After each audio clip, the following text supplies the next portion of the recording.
नमस्कार और स्वागत है आपका हमारे चैनल धार्मिक वाणी में। जब जीवन की आपाधापी में मन अशांत हो जाए और रात को सुकून की नींद ना आए, तो हमें जरूरत होती है एक ऐसे ज्ञान की जो हमें भीतर से शांत कर सके।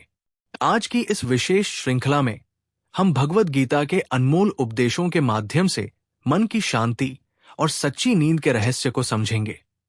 तो आइए शुरू करते हैं ये आध्यात्मिक यात्रा। अध्याय 1, नींद की तलाश और अशांत मन। जब रात गहराने लगती है और पूरा संसार शांत हो जाता है, तब भी हमारे भीतर एक शोर गूंजता रहता है। मन की दौड़ती हुई ट्रेन रुकने का नाम नहीं लेती। हम बिस्तर पर करवटें बदलते रहते हैं, दिन भर की चिंताओं, बीते हुए कल की बातों और आने वाले कल के डर से घिरे रहते हैं। घड़ी की टिक टिक हमें और बेचैन करती है और हम सोचते हैं कि क्यों मुझे नींद नहीं आती, ये मन शांत क्यों नहीं होता। ये केवल एक नींद की समस्या नहीं है, ये मन की अशांति की समस्या है। हम सभी जीवन में अर्जुन की तरह ही हैं। महाभारत के युद्ध से पहले अर्जुन एक महायोद्धा थे, लेकिन उनके मन में एक भयानक युद्ध छिड़ा हुआ था। अपने ही गुरु, भाई बंधुओं और प्रियजनों को सामने देखकर उनका मन मोह, भ्रम और दुख से भर गया था। उनकी सारी शक्ति, उनका सारा ज्ञान बेकार हो गया था, क्योंकि उनका मन शांत नहीं था। उनकी स्थिति बिल्कुल वैसी थी जैसी आज हमारे मन की होती है, बाहरी दुनिया में सफल लेकिन भीतर से अशांत। अर्जुन के मन की इस स्थिति का वर्णन संजय ने धृतराष्ट्र को सुनाते हुए किया है। दृष्ट्वेमस वजनम कृष्ण युयुत्सु समुपस्थितम सीदंती मम गात्राणि मुखं च परिशुष्यति। भगवद्गीता 1.28 अर्थात हे कृष्ण, युद्ध के लिए तैयार अपने इन सगे संबंधियों को सामने खड़ा देखकर मेरे अंग शिथिल हो रहे हैं और मेरा मुंह सूख रहा है। अर्जुन का ये दुख हम सभी के दुख का प्रतीक है। ये मोह और अज्ञानता से उपजा है। अर्जुन का शरीर कांपने लगा, उनके हाथ से धनुष छूटने लगा। उनका मन कहता था कि वे युद्ध नहीं कर सकते, क्योंकि वे अपने ही प्रियजनों को मारकर विजय प्राप्त नहीं करना चाहते थे। जब हमारा मन अशांत होता है तो हमारी भी यही स्थिति होती है। हमें पता है कि हमें क्या करना चाहिए, लेकिन हम कर नहीं पाते। हम जानते हैं कि चिंता करना व्यर्थ है, फिर भी हम चिंतित रहते हैं। हम जानते हैं कि सोने की कोशिश करनी चाहिए, फिर भी हमारा मन जागता रहता है। तब भगवान श्री कृष्ण ने अर्जुन को संबोधित किया। उनके पहले शब्द ही अर्जुन के भ्रम और अशांति को दूर करने के लिए थे। अशोचनन वशोचस्त्व प्रज्ञावादांश्च भाष्ये गतासुन तासुंश्च नानुशोचन्ति पंडिताय। भगवद्गीता 2.11 अर्थात हे अर्जुन, तुम उन वस्तुओं के लिए शोक कर रहे हो जिनके लिए शोक करना उचित नहीं है। ज्ञानी पुरुष न तो मृतक के लिए शोक करते हैं और न ही जीवित के लिए। इस पहले उपदेश में श्री कृष्ण ने हमें एक बहुत ही गहरा रहस्य बताया। वे कहते हैं, अर्जुन, तुम जिस चीज के लिए शोक कर रहे हो वो शोक करने लायक है ही नहीं। ये बात हमें भी समझनी होगी। हम उन चीजों के लिए दुखी होते हैं जो अस्थायी है, जो क्षण भंगुर है, जैसे धन, प्रतिष्ठा, संबंध और ये शरीर। हम इन्हें अपना मान लेते हैं और इन्हें खोने के डर से हम अशांत रहते हैं। यही हमारी नींद और मन की शांति छीन लेता है। अब प्रश्न ये है कि अगर ये शरीर अस्थायी है तो फिर हमारा सच्चा स्वरूप क्या है? और यही वो जगह है जहां से शांति की यात्रा शुरू होती है। अगले अध्याय में हम श्री कृष्ण द्वारा दिए गए पहले और सबसे महत्वपूर्ण पाठ को समझेंगे, आत्मा की अमरता का रहस्य और ये कैसे हमारे मन को शांत कर सकता है। अध्याय 2, आत्मा की अमरता का रहस्य। पिछले अध्याय में हमने देखा कि अर्जुन का दुख, मोह और अज्ञानता से उपजा था। उनका मन ठीक उसी तरह अशांत था जिस तरह रात के समय हमारा मन होता है। भगवान कृष्ण ने उनसे कहा कि तुम शोक मत करो, क्योंकि जिसे तुम अपना मानते हो वो नाशवान है ही नहीं। लेकिन अगर ये शरीर, ये रूप रंग, ये जीवन और ये संसार अस्थायी है, तो फिर हमारा सच्चा स्वरूप क्या है? यही वो प्रश्न है जिसका उत्तर श्री कृष्ण ने अर्जुन को देकर हमें नींद न आने की समस्या की जड़ से लड़ने का पहला मंत्र दिया। कृष्ण अर्जुन को समझाते हैं कि तुम जिस व्यक्ति के लिए शोक कर रहे हो वो वास्तव में कभी नहीं मरता। वे शरीर की नश्वरता और आत्मा की अमरता के बीच का भेद समझाते हैं। वे कहते हैं, वासांसी जीर्णानि यथा विहाय नवानि गृह्णाति नरो प्राणी तथा शरीराणि विहाय जीर्णा न्यन्यानि संयाति नवानि देहि। भगवद गीता 2.22। अर्थात जिस प्रकार मनुष्य पुराने वस्त्रों को त्याग कर नए वस्त्र धारण करता है, उसी प्रकार आत्मा भी पुराने और बेकार शरीरों को त्याग कर नए शरीर में प्रवेश करती है। ये श्लोक हमें सिखाता है कि मृत्यु कोई अंत नहीं है, बल्कि एक परिवर्तन है। हमारा मन अशांत क्यों होता है? क्योंकि हम खोने से डरते हैं। हम अपनी संपत्ति, अपनी प्रतिष्ठा, अपने प्रियजनों और सबसे बढ़कर अपने शरीर को खोने से डरते हैं। ये डर ही रात की बेचैनी, दिल की धड़कन और मन की दौड़ती हुई ट्रेन का कारण बनता है। जब हम इस सत्य को समझते हैं कि हम केवल एक यात्री हैं और हमारा शरीर एक वाहन की तरह है, तो ये डर अपने आप कम हो जाता है। जैसे आप एक कार बदलते समय दुखी नहीं होते क्योंकि आप जानते हैं कि आपकी पहचान कार से नहीं है, उसी तरह आत्मा भी शरीर बदलते समय शोक नहीं करती। फिर कृष्ण आत्मा के अविनाशी स्वरूप पर और भी जोर देते हुए कहते हैं, नैन छिंदन्ति शस्त्राणि नैन दहति पावक न चैन क्लेद्यन्त्यापो न शोषति मारुता। भगवद गीता 2.23। अर्थात आत्मा को न तो शस्त्र काट सकते हैं, न ही आग जला सकती है, न ही पानी गीला कर सकता है और न ही हवा सुखा सकती है। आत्मा नित्य, शाश्वत और अविनाशी है। ये न कभी जन्म लेती है और न ही कभी मरती है। ये नित्य, शाश्वत और अविनाशी है। शरीर के मारे जाने पर भी इसका नाश नहीं होता। जब हम इस सत्य को गहराई से समझते हैं, तब मृत्यु का भय हमारे मन से समाप्त हो जाता है।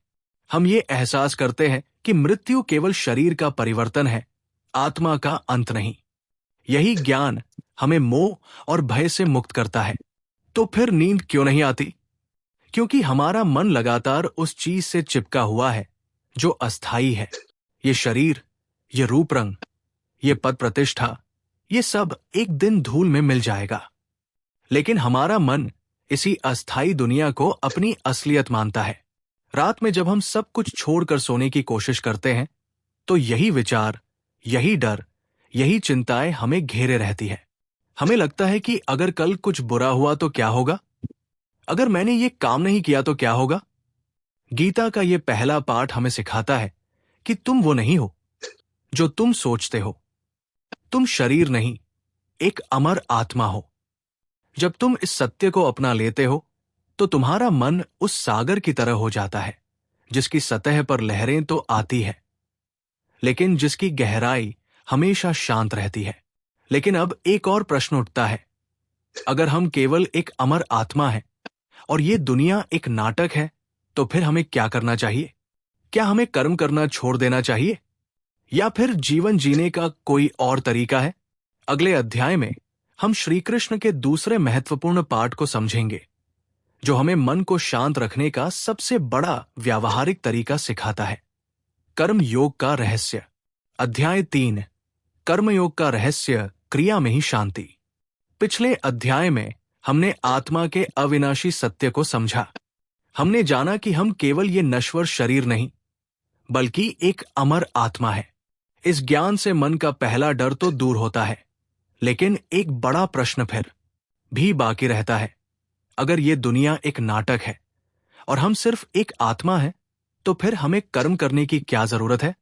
क्या हम सब कुछ छोड़ दें और चुपचाप बैठ जाएं? नहीं, भगवान श्री कृष्ण ने अर्जुन को यही समझाया कि कर्म से भागना कोई समाधान नहीं है। कर्म छोड़ना कायरता है, क्योंकि कर्म किए बिना कोई भी व्यक्ति न तो शांति पा सकता है और न ही जीवन के उद्देश्य को पूरा कर सकता है। तब श्री कृष्ण ने कर्म योग का उपदेश दिया। ये योग हमें सिखाता है कि हम कर्म को करते हुए भी उसके फल के बंधन से कैसे मुक्त हो सकते हैं। यही वो कुंजी है जो हमारे अशांत मन को शांत करती है। कर्मण्येवाधिकारस्ते मां फलेषु कदाचन मां कर्मफल हेतुर्भूर्मा ते संगोस्त्व कर्मणि। भगवद गीता 2.47। अर्थात तुम्हारा अधिकार केवल कर्म करने पर है, उसके फल पर नहीं। तुम कर्म के फल का कारण मत बनो और तुम्हारी अकर्मण्यता में भी आसक्ति न हो। ये श्लोक केवल एक सलाह नहीं, बल्कि मन की अशांति का सबसे बड़ा निदान है। हमारे मन में इतनी बेचैनी, इतनी चिंताएं क्यों हैं? क्योंकि हम लगातार अपने कर्मों के परिणामों के बारे में सोचते रहते हैं। हम एक काम शुरू करने से पहले ही ये हिसाब लगाने लगते हैं कि इसका परिणाम क्या होगा। अगर फल अच्छा नहीं मिला तो क्या होगा? अगर मुझे असफलता मिली तो? यही डर, यही भविष्य की चिंता हमें रात में सोने नहीं देती। लेकिन कृष्ण कहते हैं कि तुम्हारा अधिकार सिर्फ कर्म करने पर है, फल पर नहीं। जब एक किसान बीज बोता है तो वो पूरी निष्ठा से बोता है। वो जमीन को तैयार करता है, बीज डालता है और पानी देता है। लेकिन वो ये नहीं जानता कि बारिश होगी या नहीं, फसल अच्छी होगी या नहीं। उसका अधिकार केवल कर्म करने पर है। अगर वो फल की चिंता में बीज बोना ही छोड़ दे तो वो कभी भी सफल नहीं हो पाएगा। इसी तरह हम भी अपने जीवन में लगातार फल की चिंता में डूबे रहते हैं। एक छात्र परीक्षा देता है, लेकिन उसका मन परिणाम की चिंता में अशांत रहता है। एक कर्मचारी दिन भर काम करता है, लेकिन उसका मन सिर्फ अपनी पदोन्नति और वेतन वृद्धि की सोच में लगा रहता है। इस तरह हम वर्तमान के कर्म को छोड़कर भविष्य के फल में अटक जाते हैं और यही मन को अशांत कर देता है। कर्म योग हमें सिखाता है कि अपनी ऊर्जा को फल की चिंता में नष्ट करने के बजाय उसे अपने कर्तव्य में लगाओ। अपने वर्तमान पर ध्यान दो। जब तुम अपना कर्म पूरी लगन और ईमानदारी के साथ करते हो तो तुम मन को एक काम में व्यस्त रखते हो और मन की भटकन अपने आप कम हो जाती है। ये एक तरह का ध्यान है। जब तुम पूरी तरह से अपने काम में डूब जाते हो तो मन की अनावश्यक दौड़ रुक जाती है और तुम एक गहरी शांति महसूस करते हो। तो नींद क्यों नहीं आती? क्योंकि हमारा मन उस बोझ को लेकर घूम रहा है जो हमारा है ही नहीं, यानी कर्म का फल। जब हम इस बोझ को श्री कृष्ण के चरणों में छोड़ देते हैं और केवल अपने कर्म पर ध्यान केंद्रित करते हैं तो मन हल्का हो जाता है। यही कर्म योग का पहला सबक है। लेकिन अब अगला प्रश्न यह है कि हम सफलता और असफलता में समान भाव कैसे रखें? मन को इतना संतुलित कैसे बनाएं कि वो हर परिस्थिति में शांत रहे? अगले अध्याय में हम श्री कृष्ण के सबसे गहरे रहस्य को जानेंगे, योग की परिभाषा, और ये कैसे हमारे मन को हर उतार चढ़ाव में स्थिर रख सकता है। अध्याय 4, योग की परिभाषा, मन का संतुलन। पिछले अध्याय में हमने कर्मयोग का रहस्य समझा, जिसमें श्री कृष्ण ने हमें सिखाया कि कर्म करने के लिए फल की चिंता करना छोड़ दो। लेकिन मन का एक और स्वभाव है, वो लगातार उतार चढ़ाव में रहता है। एक पल हम सफलता से उत्साहित होते हैं और अगले ही पल असफलता से निराश। ये उतार चढ़ाव ही हमारे मन की अशांति का एक और सबसे बड़ा कारण है। तो फिर मन को इतना स्थिर कैसे बनाया जाए कि वो हर परिस्थिति में शांत रहे? भगवान श्री कृष्ण ने इसका उत्तर योग की परिभाषा देकर दिया। आज हम योग को केवल कुछ शारीरिक मुद्राओं, आसनों तक सीमित मानते हैं, लेकिन गीता में योग का अर्थ बहुत गहरा है। योग का अर्थ है जोड़ना या एक करना, स्वयं को परम सत्ता से जोड़ना, अपने मन को अपने कर्म से जोड़ना और हर परिस्थिति में मन को स्थिर रखना। श्री कृष्ण अर्जुन से कहते हैं, योगस्थे कुरु कर्माणि संग त्यक्त्वा धनंजय सिद्धि सिद्ध्यो समो भूत्वा समत्व योग उच्यते। भगवद गीता 2.48। अर्थात हे धनंजय, आसक्ति का त्याग करके और सफलता व असफलता दोनों में समान भाव रखकर तुम अपने कर्म करो। इस समता या संतुलन को ही योग कहते हैं। यही वो सबसे महत्वपूर्ण सूत्र है जो हमारे मन को शांत कर सकता है। जब हम कोई काम करते हैं तो हम दो ही परिणामों की अपेक्षा करते हैं, या तो सफलता या फिर असफलता। यदि हमें सफलता मिलती है तो हम बहुत उत्साहित हो जाते हैं, और यदि असफलता मिलती है तो हम निराश होकर टूट जाते हैं। ये दोनों ही स्थितियां हमारे मन को अशांत करती है। रात में जब नींद नहीं आती तो हम या तो दिन भर की असफलता के बारे में सोचते रहते हैं या फिर कल की सफलता के बारे में। लेकिन कृष्ण कहते हैं कि एक योगी वही है जो इन दोनों में समान भाव रखता है। इसका मतलब ये नहीं कि हमें सफल होने की कोशिश नहीं करनी चाहिए। इसका मतलब ये है कि हमें सफलता से इतना उत्साहित नहीं होना चाहिए कि असफलता पर हम टूट जाएं। एक शांत मन वही है जो हर परिस्थिति को एक समान देखता है। जैसे एक नदी अपने मार्ग में आने वाली चट्टानों से टकराकर भी बहना बंद नहीं करती, उसी तरह हमें भी अपने जीवन के उतार चढ़ावों में रुकना नहीं चाहिए। कर्म की कुशलता भी इसी समत्व में निहित है। बुद्धियुक्तो जहाति उभे सुकृत दुष्कृते तस्माद् योगाय युज्यस्व योगे कर्मसु कौशलम। भगवद गीता 2.50। अर्थात बुद्धि से युक्त पुरुष इस लोक में पुण्य और पाप दोनों का त्याग कर देता है। इसलिए तुम योग से जुड़ो। योग ही कर्मों में कुशलता है। ये श्लोक बताता है कि जब आप समत्व के भाव से काम करते हैं तो आप पुण्य और पाप दोनों के बंधन से मुक्त हो जाते हैं। आप कोई भी काम सिर्फ इसलिए नहीं करते कि वो अच्छा है, बल्कि इसलिए करते हैं क्योंकि वो आपका कर्तव्य है। ये मन को बोझ से मुक्त कर देता है। एक शांत मन वही है जो अपने कर्म को कुशलता से करता है, न कि उसके परिणाम की चिंता करता है। नींद क्यों नहीं आती? क्योंकि हमारा मन हर दिन हुई घटनाओं के परिणामों की गिनती करता रहता है। मैंने ये किया, मुझे ये मिला। मैंने ये नहीं किया, मुझे ये खोना पड़ा। ये मानसिक हिसाब किताब ही हमें सोने नहीं देता। लेकिन जब हम समत्व के भाव को अपना लेते हैं तो हमारा मन एक गहरी शांति में डूब जाता है। अब अगला प्रश्न यह है कि ये समत्व प्राप्त कैसे करें? हमारे मन में इतनी सारी इच्छाएं, अहंकार और मोह है, हम उनसे कैसे मुक्त हो? अगले अध्याय में हम कृष्ण के सबसे गहरे उपदेश को जानेंगे, अहंकार और मोह का त्याग। आपकी बात बिल्कुल सही है, मैं क्षमा चाहता हूं। इस बार मैं पूरी स्क्रिप्ट को केवल हिंदी भाषा में ही लिखूंगा, बिना किसी अन्य भाषा के शब्द का उपयोग किए। ये रहा इस श्रृंखला का 5वां अध्याय, जिसमें किसी भी अंग्रेजी शब्द का प्रयोग नहीं किया गया है। अध्याय 5, अहंकार और मोह का त्याग, मन के असली शत्रु। आप कितनी भी कोशिश कर लें, मन की शांति तब तक नहीं मिल सकती जब तक आप उसके दो सबसे बड़े शत्रुओं को नहीं हरा देते, अहंकार और मोह। यही वो कारण है जो मन की अशांति, चिंता और बेचैनी को जन्म देते हैं।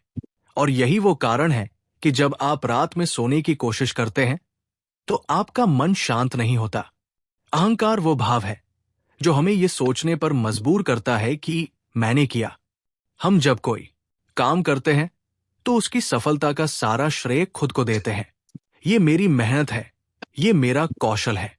और जब असफलता मिलती है तो हमारा अहंकार टूट जाता है, जिससे दुख, क्रोध और निराशा पैदा होती है। यही अहंकार हमें दूसरों से अलग करता है और हमें अकेला कर देता है। कृष्ण अर्जुन को समझाते हैं, अहंकारम बलन दर्पं काम क्रोधं च संश्रिताय ममात्म परदेहेषु प्रद्विषन् तोभ्य सुएकाय। भगवद गीता 16.18। अर्थात वे जो अहंकार, बल, घमंड, काम और क्रोध के वशीभूत है, वे अपने और दूसरों के शरीर में स्थित मुझ परमात्मा से द्वेष करते हैं। मनुष्य जब अहंकार में कहता है मैंने किया, तब वो कर्म के बंधन में बंध जाता है और यही बंधन उसे दुख देता है। लेकिन जब हम ये जानते हैं कि हम केवल एक माध्यम हैं और हर काम का कर्ता वो परम शक्ति है, तो अहंकार अपने आप समाप्त हो जाता है। आपका मन हल्का हो जाता है क्योंकि आपने सफलता या असफलता का सारा बोझ अपने ऊपर से हटा दिया है।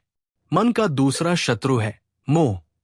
मोह वो रस्सी है जो हमें वस्तुओं और लोगों से बांधती है। हम सोचते हैं कि ये मेरा है, ये मेरी खुशी का कारण है। जब हमें वो वस्तु नहीं मिलती या वो हमसे दूर हो जाती है तो हमें दुख होता है। यही दुख रात में हमें सोने नहीं देता। इंद्रियस्येन्द्रियस्यार्थे रागद्वेषौ व्यवस्थितौ तयोन वशमा गच्छेत तो ह्यस्य परिपंथिनो। भगवद्गीता 3.34। अर्थात प्रत्येक इंद्रिय में उसके विषय के प्रति मोह और घृणा होते हैं। मनुष्य को उनके वश में नहीं आना चाहिए, क्योंकि वे उसके मार्ग के शत्रु हैं। ये दोनों ही भावनाएं मन की अशांति का कारण बनती हैं। हम जिससे प्यार करते हैं उसे खोने से डरते हैं, और जिससे घृणा करते हैं उससे छुटकारा पाना चाहते हैं। ये दोनों ही भावनाएं हमें चैन से जीने नहीं देती। कृष्ण हमें सिखाते हैं कि इन शत्रुओं को हराने का एक ही तरीका है। स्वयं को केवल एक माध्यम समझो। शक्ति और प्रेरणा का स्रोत वही है। जब मैं और मेरा का भाव मिट जाता है, तब सच्चा ज्ञान प्रकट होता है। ये सिर्फ शब्दों का खेल नहीं है, बल्कि एक गहरी समझ है। जब हम ये समझ जाते हैं कि हमारे पास कुछ भी हमेशा के लिए नहीं है, तो हम हर वस्तु का आनंद तो लेते हैं, लेकिन उसके बंधन में नहीं बंधते। यही वो सबसे बड़ा रहस्य है जो हमारे मन को शांत कर सकता है। जब हम अहंकार और मोह से मुक्त हो जाते हैं, तो हमारा मन एक खाली आकाश की तरह हो जाता है, जहां कोई बादल नहीं, कोई शोर नहीं, सिर्फ शांति और स्थिरता है। लेकिन अब अगला प्रश्न यह है कि अगर हम अहंकार और मोह को छोड़ दें, तो क्या हमें खालीपन महसूस नहीं होगा? इस खालीपन को कैसे भरें? अगले अध्याय में हम कृष्ण के सबसे बड़े और सबसे सुंदर उपदेश को जानेंगे, भक्ति योग, जो हमारे मन को स्थायी और अटूट शांति प्रदान करता है। अध्याय 6, भक्ति योग, परम शांति का मार्ग। पिछले अध्याय में हमने जाना कि मन की अशांति के दो सबसे बड़े कारण हैं, अहंकार और मोह। हमने ये भी समझा कि जब हम इन दोनों को छोड़ देते हैं, तो हमारा मन हल्का और खाली हो जाता है। लेकिन मन उस खालीपन को पसंद नहीं करता। तो फिर उस खालीपन को कैसे भरें ताकि हम एक स्थायी और अटूट शांति को महसूस कर सकें? भगवान श्री कृष्ण इसका उत्तर भक्ति योग में देते हैं। भक्ति का अर्थ केवल पूजा पाठ नहीं है, बल्कि एक गहरी निष्ठा और पूर्ण समर्पण है। ये वो रास्ता है जो हमारे मन को उस परम शक्ति से जोड़ता है, और एक बार जब ये जुड़ जाता है, तो कोई भी दुख या चिंता हमें अशांत नहीं कर सकती। श्री कृष्ण अर्जुन को गीता का सबसे महान और सबसे गुप्त उपदेश देते हैं, सर्वधर्मान परित्यज्य मामेकं शरणं व्रज अहत्वा सर्पापेभ्यो मोक्षयिष्यामि मा शुचः। भगवद्गीता 18.66। अर्थात सभी धर्मों और बंधनों को त्याग कर केवल मेरी शरण में आओ, मैं तुम्हें सभी पापों से मुक्त कर दूंगा, शोक मत करो। ये श्लोक हमें बताता है कि हमारे मन की बेचैनी का असली कारण ये है कि हम अपनी समस्याओं का सारा बोझ खुद ही ढोते रहते हैं। हम सोचते हैं कि मैं ही इन समस्याओं को हल कर सकता हूं, लेकिन कृष्ण कहते हैं कि तुम इस बोझ को मेरे चरणों में छोड़ दो। ये कोई कमजोरी का संकेत नहीं, बल्कि एक बहुत बड़ी शक्ति है। जब आप अपनी सारी चिंताएं और सारा बोझ उस परम शक्ति को सौंप देते हैं, तो आपका मन एकदम हल्का हो जाता है और आप एक ऐसी शांति महसूस करते हैं जिसे शब्दों में बयां नहीं किया जा सकता। ये समर्पण केवल पूजा पाठ नहीं है, ये जीवन की हर क्रिया में कृष्ण को अर्पित करने की भावना है। जब आप अपनी हर सांस को, हर विचार को और हर कर्म को ईश्वर को समर्पित करते हैं, तब वही कर्म एक पूजा बन जाता है। इस समर्पण से हमें वो आंतरिक शक्ति मिलती है जो हर दुख और हर डर को दूर कर देती है। यही भक्ति योग का सार है।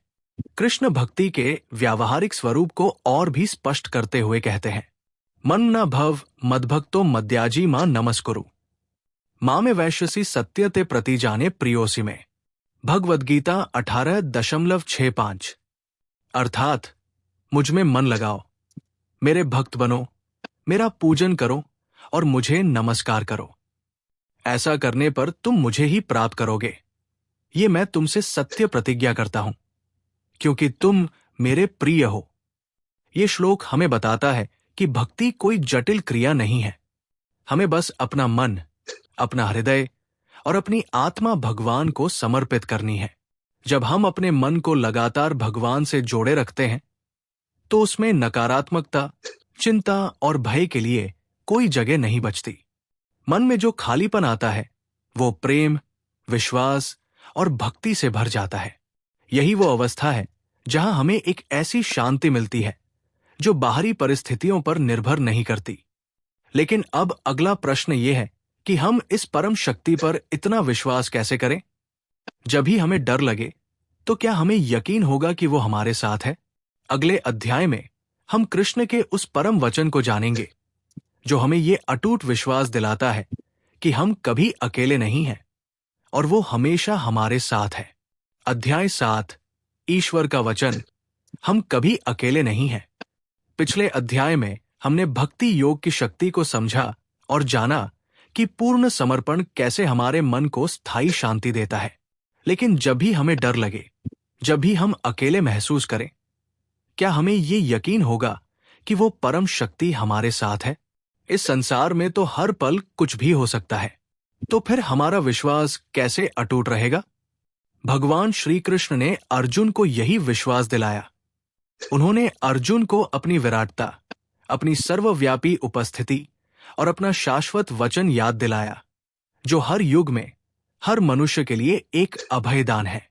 ये वचन हमें आश्वस्त करता है कि इस सृष्टि में कोई भी शक्ति, कोई भी अंधकार हमें पूरी तरह से हरा नहीं सकता, क्योंकि जब जब अराजकता बढ़ती है तब तब एक परम शक्ति संतुलन स्थापित करने के लिए प्रकट होती है।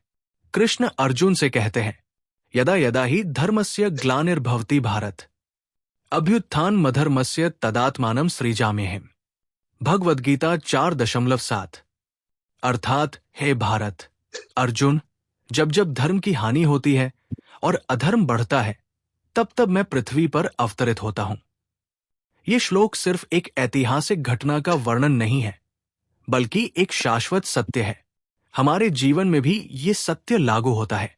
जब जब हमारे मन में धर्म, आंतरिक शांति, सत्य, कर्तव्य का पतन होता है और अधर्म, अशांति, झूठ, चिंता का बोलबाला होता है, तब तब ईश्वर किसी न किसी रूप में प्रकट होते हैं।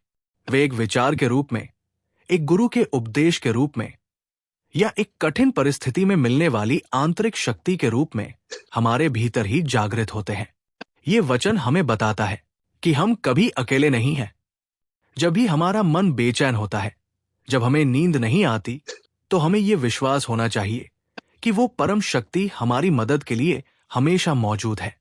हमें बस उसे पुकारना है। जब आप मन की शांति के लिए प्रार्थना करते हैं, तो आप वास्तव में उसी परम शक्ति को अपने भीतर जागृत होने के लिए कह रहे होते हैं। अर्जुन को कृष्ण ने अपना विराट स्वरूप, विश्व रूप दर्शन दिखाया, जिससे उन्हें ये एहसास हुआ कि ये पूरा ब्रह्मांड, समय का हर कण, हर जीव और हर घटना उसी एक परम सत्ता में समाहित है। ये समझना कि हम उस विराट स्वरूप का एक छोटा सा हिस्सा है, हमारे मन के सारे डर और अहंकार को मिटा देता है। जब हम खुद को इतना छोटा महसूस करते हैं, तो हमारे दुख भी छोटे लगने लगते हैं। तो आपकी नींद क्यों नहीं आती? क्योंकि आपको लगता है कि इस समस्या का समाधान आपको अकेले ही खोजना है। आपको लगता है कि सारा बोझ आप पर है। लेकिन कृष्ण का ये वचन हमें याद दिलाता है कि हम अकेले नहीं हैं। जब आप ये विश्वास कर लेते हैं कि एक परम शक्ति आपकी मदद के लिए हमेशा तैयार है, तो आप बोझ को उस पर छोड़ देते हैं। और जब बोझ हट जाता है, तो आपका मन शांत हो जाता है और आपको नींद आ जाती है। लेकिन अब एक और प्रश्न उठता है, अगर हम उस परम शक्ति पर विश्वास कर लें, तो क्या हम अपनी मानसिक अवस्था को पूरी तरह से नियंत्रित कर सकते हैं? क्या हमारे भीतर कुछ ऐसे आंतरिक गुण नहीं हैं जो हमें अशांत करते रहते हैं? अगले अध्याय में हम कृष्ण द्वारा बताए गए उन 3 गुणों को समझेंगे जो हमारे मन की अवस्था को निर्धारित करते हैं, और जानेंगे कि उनसे ऊपर उठकर कैसे हम स्थायी शांति प्राप्त कर सकते हैं। अध्याय 8, प्रकृति के 3 गुण, सत्व, रजस और तमस।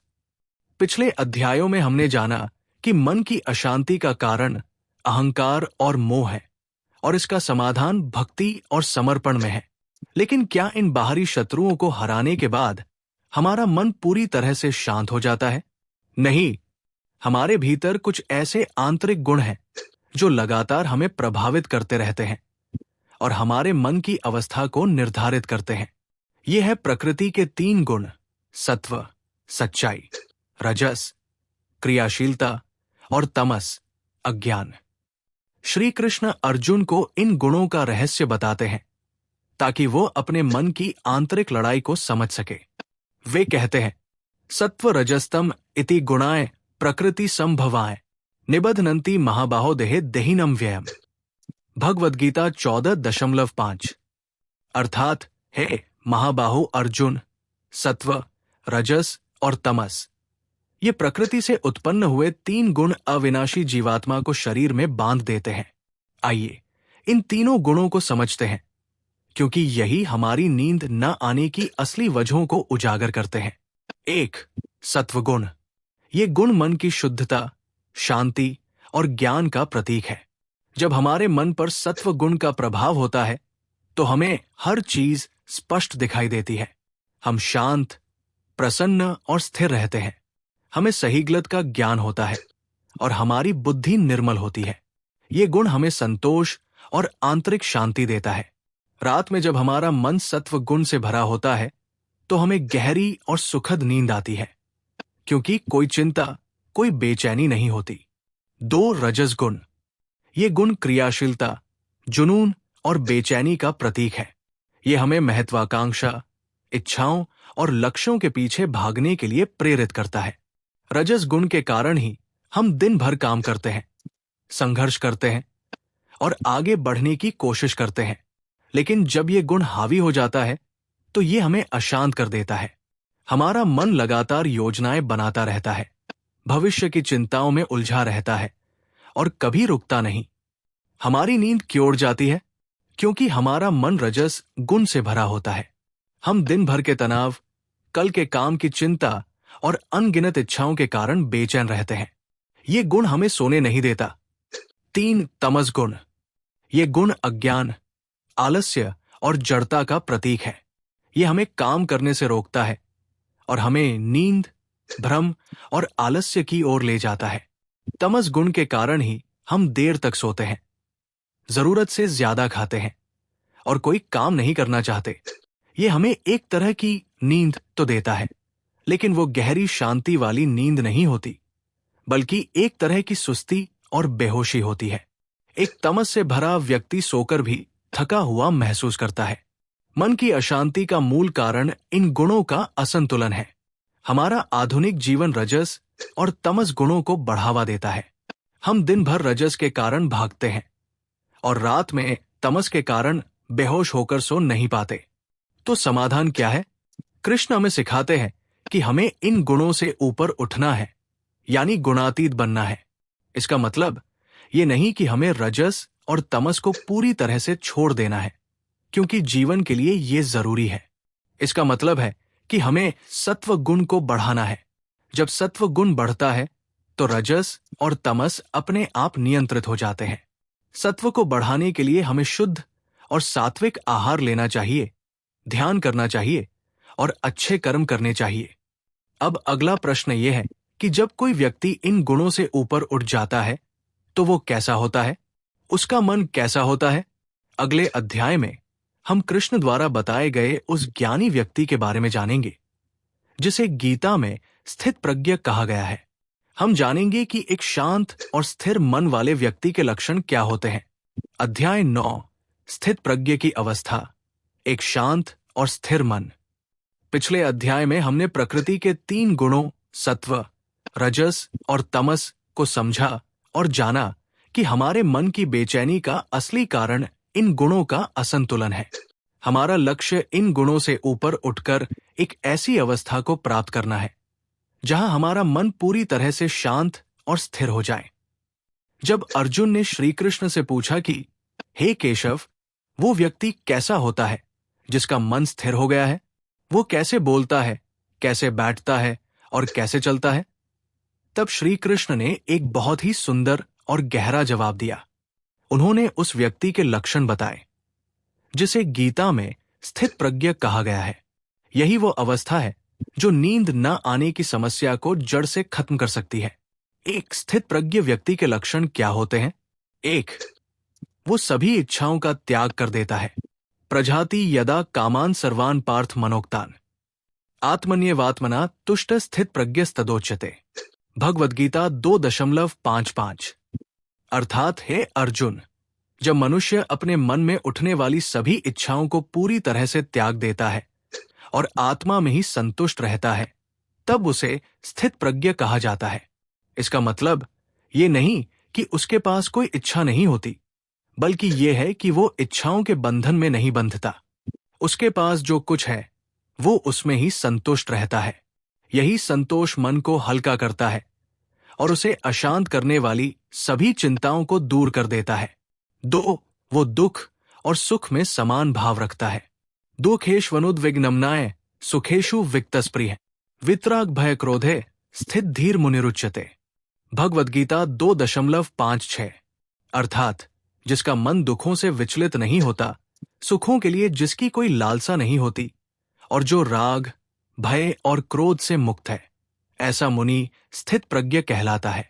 ये सीधा हमारी नींद न आने की समस्या से जुड़ा है। रात में हम क्यों नहीं सो पाते?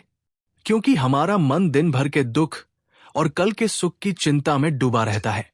एक स्थित प्रज्ञ का मन दुख में भी शांत रहता है, क्योंकि वो जानता है कि दुख अस्थायी है। वो सुख में भी शांत रहता है, क्योंकि वह जानता है कि सुख भी अस्थायी है। 3, वो अपनी इंद्रियों को वश में रखता है। यदा संहरते चाय कुर्मोंगानी सर्वश इंद्रियाणीन्द्रियार्थेभ यस्तस्य प्रज्ञा प्रतिष्ठिता। भगवद गीता 2.58। अर्थात जिस प्रकार कछुआ अपने अंगों को चारों ओर से समेट लेता है, उसी प्रकार जब मनुष्य अपनी इंद्रियों को उनके विषयों से हटा लेता है तो उसकी बुद्धि स्थिर हो जाती है। हमारी आंखें, कान और मन लगातार बाहर की दुनिया से जानकारी और इच्छाएं इकट्ठा करते रहते हैं। ये इंद्रियों की दौड़ ही हमारे मन को अशांत करती है। जब हम अपनी इंद्रियों को नियंत्रित कर लेते हैं तो मन की ये दौड़ रुक जाती है और हमें एक गहरी शांति मिलती है। 4, वो बाहरी दुनिया से प्रभावित नहीं होता। आपूर्यमाण अमचल प्रतिष्ठन समुद्रमापय प्रविशन्ति यद्वत् तद्वत् कामा ये प्रविशन्ति सर्वे शांति मापनोति न काम कामी। भगवद गीता 2.70। अर्थात जिस प्रकार सभी नदियां सागर में प्रवेश करती है और सागर अपनी मर्यादा में स्थिर रहता है, उसी प्रकार सभी इच्छाएं जिस मनुष्य में समा जाती है, वही शांति को प्राप्त होता है, न कि वो जो इच्छाओं के पीछे दौड़ता है। एक शांत मन वाला व्यक्ति अपनी इच्छाओं को पूरा करने के लिए भागता नहीं है, बल्कि उसकी इच्छाएं उसके भीतर समाहित हो जाती है। तो इन सभी लक्षणों को देखकर हमें ये समझ आता है कि मन की शांति कोई बाहरी चीज नहीं है, बल्कि एक आंतरिक अवस्था है जिसे प्राप्त किया जा सकता है। एक स्थित प्रज्ञ वो नहीं है जो दुनिया को छोड़ दे, बल्कि वह है जो दुनिया में रहकर भी मन से उससे अलग रहे। अब हम इस श्रृंखला के अंतिम चरण में हैं। हमने आत्मा के ज्ञान से लेकर कर्मयोग, भक्ति योग और गुणों के रहस्य को समझा। तो अब इन सभी को मिलाकर हम अपने जीवन में कैसे उतारें? अगले और अंतिम अध्याय में हम इन सभी शिक्षाओं को एक सूत्र में पिरोकर जानेंगे कि कैसे हम अपने मन को पूरी तरह से शांत कर सकते हैं और हमेशा के लिए सुखद नींद पा सकते हैं। अध्याय 10, परम शांति का अंतिम सूत्र। इस श्रृंखला के पहले अध्याय में हमने मन की अशांति और नींद न आने की समस्या से अपनी यात्रा शुरू की थी। हमने देखा कि हमारी ये बेचैनी ठीक वैसी ही है जैसी कुरुक्षेत्र के युद्ध से पहले अर्जुन के मन में थी। पिछले 9 अध्यायों में श्री कृष्ण ने हमें एक एक करके मन की शांति के सभी रहस्य बताए। अब समय है उन सभी सूत्रों को एक धागे में पिरोने का, ताकि हमें वो अंतिम समाधान मिल सके जो हमें स्थायी शांति और सुखद नींद दे सकता है। आइए उन सभी सूत्रों को दोहराए जो हमें इस यात्रा में मिले। पहला सूत्र, आत्मा का ज्ञान। मन की अशांति का पहला कारण है शरीर को आत्मा समझना। जब आप ये जान लेते हैं कि आप ये शरीर नहीं बल्कि एक अमर आत्मा है, तो मृत्यु और दुख का सबसे बड़ा डर समाप्त हो जाता है। दूसरा सूत्र, कर्मयोग। दूसरा सूत्र हमें सिखाता है कि अपने मन को भविष्य की चिंता से मुक्त करो। तुम्हारा अधिकार केवल कर्म करने पर है, उसके फल पर नहीं। जब तुम फल का बोझ छोड़ देते हो तो तुम्हारा मन अपने आप हल्का हो जाता है। तीसरा सूत्र समत्व। मन को स्थिर रखने का तीसरा सूत्र है समत्व। सफलता और असफलता, सुख और दुख, मान और अपमान में समान भाव रखो। मन का ये संतुलन ही उसे शांत करता है। चौथा सूत्र अहंकार और मोह का त्याग। मन की शांति के असली शत्रु है अहंकार और मोह। जब तुम मैं और मेरा का भाव छोड़ देते हो तो मन की सारी बेचैनी खत्म हो जाती है। पांचवा सूत्र भक्ति योग। जब तुम अहंकार और मोह को छोड़ते हो तो मन में जो खालीपन आता है उसे भक्ति से भरो। अपने हर कर्म को उस परम शक्ति को समर्पित करो। यही समर्पण तुम्हें परम शांति देता है। छठवां सूत्र ईश्वर का वचन। जब मन में डर आए तो ये याद रखो कि तुम अकेले नहीं हो। यदा यदा ही धर्मस्य का वचन हमें ये अटूट विश्वास देता है कि ईश्वर हमेशा हमारे साथ है। सातवां सूत्र गुणों से ऊपर उठना। मन की अवस्था को निर्धारित करने वाले 3 गुण हैं सत्व, रजस और तमस। रजस और तमस के प्रभाव को कम करके सत्व को बढ़ाओ, क्योंकि सात्विक मन ही शांत होता है। आठवां सूत्र स्थित प्रज्ञ की अवस्था। अंतिम सूत्र है उस अवस्था को जानना जहां मन पूरी तरह से शांत और स्थिर हो जाता है। इस अवस्था को ही स्थित प्रज्ञ कहा गया है। अंतिम सूत्र इन सभी को एक साथ अपनाना। मन की शांति किसी एक सूत्र को अपनाने से नहीं मिलेगी, ये इन सभी सूत्रों को एक साथ जीवन में उतारने से मिलेगी। ये एक ऐसा अभ्यास है जो आपके मन को एक शांत सागर में बदल देगा। जब आप रात में सोने जाते हैं तो ये सोचना छोड़ दे कि मुझे नींद नहीं आएगी। उसकी जगह ये करें। 1. अपने दिन के सारे कर्मों को एक परम शक्ति को समर्पित करें। हे ईश्वर, मैंने आज अपना कर्तव्य पूरा किया, अब इसका फल आपके हाथ में है। 2. सांस पर ध्यान दें। अपनी आती जाती सांसों पर ध्यान केंद्रित करें। ये मन को वर्तमान में लाता है और रजस गुण को शांत करता है। 3. याद रखें कि आप अमर आत्मा हैं। आपके साथ जो भी बुरा हुआ है वो इस नश्वर शरीर के साथ हुआ है। आपका सच्चा स्वरूप अछूता है। 4. माफ करें और मुक्त हो जाए। दिन भर में जिन लोगों ने आपको ठेस पहुंचाई उन्हें माफ करें और खुद को उस बोझ से मुक्त करें। 5. पूरी तरह से समर्पित हो जाएं। बस बिस्तर पर लेटकर ये महसूस करें कि आप उस परम शक्ति की गोद में हैं जो आपका ध्यान रख रही है। जब अर्जुन ने ये पूरा ज्ञान आत्मसात कर लिया तो उनका सारा मोह और भ्रम दूर हो गया। उनका मन शांत हो गया और वे अपने कर्तव्य के लिए तैयार हो गए। आपकी नींद न आने की समस्या सिर्फ एक बाहरी समस्या नहीं है, ये आपके भीतर के अशांत मन का संकेत है। जब आप गीता के इन सूत्रों को अपने जीवन में उतारते हैं तो आपका मन अपने आप शांत हो जाता है, और जब मन शांत होता है तो नींद खुद ब खुद आपके पास चली आती है। ये सिर्फ नींद नहीं बल्कि एक गहरी आंतरिक शांति है जिसे आप हमेशा महसूस कर सकते हैं। जय श्री कृष्ण।